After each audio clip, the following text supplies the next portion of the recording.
మళ్ళీ పొద్దున్నయింది. మళ్ళీ పూరీ బజ్జీ కోసం వేట మొదలైంది. పెరుగు ప్యాకెట్ తేవడానికని వెళ్ళి జున్ను ప్యాకెట్ కూడా తెచ్చుకున్నాను. ఏదైనా డైట్ చేద్దామంటే ఫస్ట్ మనసులో వచ్చే థాట్ అన్నం మానేద్దాం. అంటే అన్నం ఒకటే మనకు అన్యాయం చేస్తుందా? ఇవేం అన్యాయం చేయట్లేదా?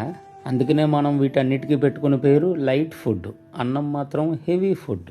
ఇప్పుడు మన హెయిర్ ఆయిల్ తయారీలో ముఖ్యంగా అవసరమయ్యే కొబ్బరి నూనె కొనుక్కోవడానికి వచ్చామండి.